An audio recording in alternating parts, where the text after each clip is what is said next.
نعم الحمدللہ رب العالمین والصلاة والسلام علی سید الانبیاء والمرسلین اما بعد فاعوذ باللہ من الشیطان الرجیم بسم اللہ الرحمن الرحیم۔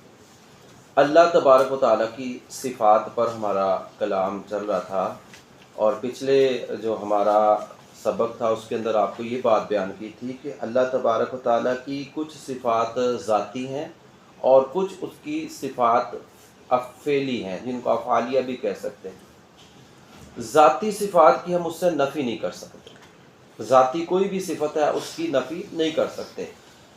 فعلی صفت جو ہے اس میں ہم نفی اس کی ضد ثابت کر سکتے ہیں۔ جیسے اللہ تبارک و تعالیٰ کی صفت تخلیق ہے، اس نے لاکھوں کروڑوں اربوں چیزیں بنائیں لیکن کچھ چیزیں اس نے نہیں بنائی، وہ مشیت ہے۔ اللہ تبارک و تعالیٰ کی صفت ترزیق ہے، قرآن پاک کے اندر آیا کہ اللہ تعالیٰ رزق دیتا ہے جس کو چاہتا ہے۔ اب وہ بعض اوقات رزق دیتا بھی ہے، بعض اوقات نہیں بھی دیتا، تو الغرض کہ صفت فعلیہ کی نفی کی جا سکتی ہے، اس کی ضد ثابت کی جا سکتی ہے، لیکن صفت ذاتیہ کی نفی نہیں کی جا سکتی۔ آج تھوڑا باریکی مسئلہ ہے اللہ تبارک و تعالیٰ کے کلام کے حوالے سے۔ پہلی بات یہ بھی یاد رکھیے کہ پہلے بھی بات ہو چکی کہ اللہ تعالیٰ کی جتنی بھی صفات ہے وہ ساری کی ساری کیا ہیں؟ قدیم ہے، ہمیشہ سے وہ صفت تھی، تو اس لیے صفت کلام بھی ہمیشہ سے تھی، صفت سمیع بصیر، یہ ساری صفتیں اللہ تبارک و تعالیٰ کی صفات تھی۔ تو اللہ تبارک و تعالیٰ کا کلام آواز سے پاک ہے۔ السلام علیکم۔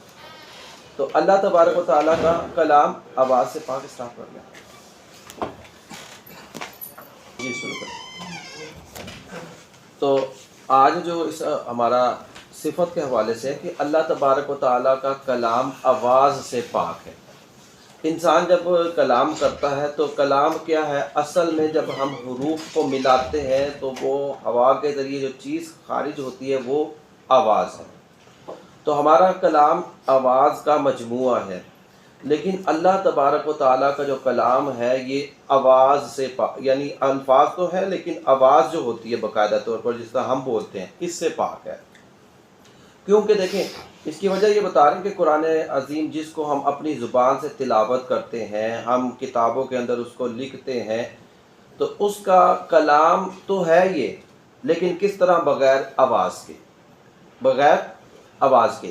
اس میں دو چیزیں دیکھیے گا، ایک ہے پڑھنے کا فعل، یہ جو ہم پڑھ رہے ہیں اعوذ باللہ من الشیطان الرجیم، یہ ہمارا فعل ہے، پڑھنا پڑھ لیا تو ہمارا ختم ہو گیا نا، لیکن جو ہم نے پڑھا ہے وہ کبھی بھی فنا نہیں ہوتا، کلام الہی۔ یہ تھوڑی سی چیز ہے باریکی کہ ہمارا پڑھنے کا فعل یہ ختم ہو گیا، جیسے ہی نا کام کیا ختم ہو گیا، لیکن جو ہم نے پڑھا کلام الہی وہ قدیم ہے۔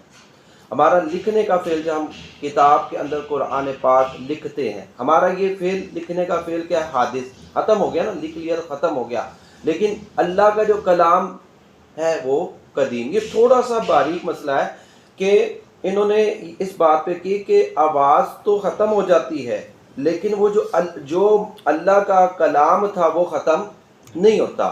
اسی طرح ہم نے پڑھنا یہ حادث ہے، لیکن جو پڑھ چکے کلام الہی، ٹھیک ہے، الحمدللہ رب العالمین، یہ جو الفاظ ہیں یہ قدیم، ٹھیک ہے۔ اسی طرح کہتے ہیں کہ ہمارا سننا، ہم نے سنا، ہمارا سننے کا فعل قدیم، لیکن جو کلام سنا، ہمارا سننا حادث، جو کلام سنا وہ قدیم۔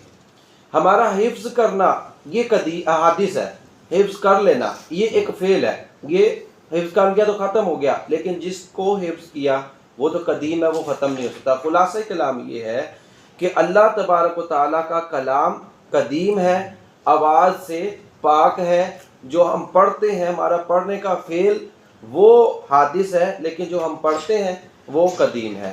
اسی طرح دیکھیں ایک اور چیز جو موٹا سا اعتراض کیا جاتا ہے کہ کہا جاتا ہے کہ جی پہلے قرآن پاک کی جو تعریف کی جاتی ہے، قرآن پاک کی دو تعریفیں کی جاتی ہے، ایک دو جلدوں کے درمیان جو چیز ہے اس کو قرآن کہتے ہیں، اور ایک قرآن کا معنی یہ ہے کہ بار بار پڑھی جانے والی کتاب، دونوں۔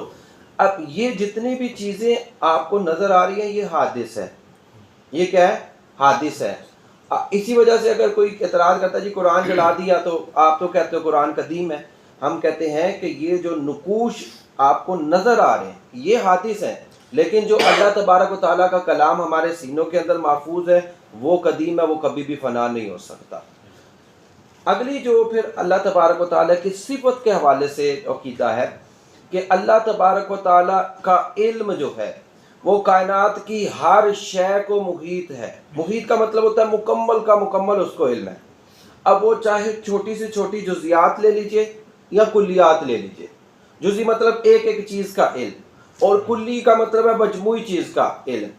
موجودات جو چیزیں اللہ تعالیٰ اس کو بھی جانتا ہے، معدوم جو چیزیں وہ بھی جانتا ہے، جو چیزیں ہو سکتی تھی اللہ تبارک و تعالیٰ کی ذات اس کو بھی جانتا ہے، اور جو نہیں پیدا ہوئی جو اس کو محال کہتے ہیں اللہ تبارک و تعالیٰ سب کو جانتا ہے۔ اچھا، اشیاء بدل سکتی ہیں لیکن اس کا علم تبدیل نہیں ہو سکتا، ذرا برابر بھی جو اس کا علم ہے اس کے اندر تبدیلی نہیں ہو سکتی۔ اسی طرح اللہ تبارک و تعالیٰ ہمارے دل کے اندر خیال آتا بھی نہیں اس کو بھی جانتا ہے، ٹھیک ہے؟ واللہ علیم بذات صدور، اللہ تبارک و تعالیٰ دل کے اندر پیدا ہونے والے خیالات کو بھی جانتا ہے۔ تو الغرض یہ کہ اللہ تبارک و تعالیٰ کا جو علم تھا، علم ہے، وہ ہر شے کو محیط ہے، اور کب سے ہے؟ جب سے ہم نہیں تھے تب سے، ازل سے۔ اسی لیے بعض لوگ یہ کہتے ہیں کہ اللہ تبارک و تعالیٰ، کیا اللہ تعالیٰ مسئلہ تقدیر انشاءاللہ ہم کل کریں گے اس پہ ڈسکشن۔ دیکھیں، کسی کا جنت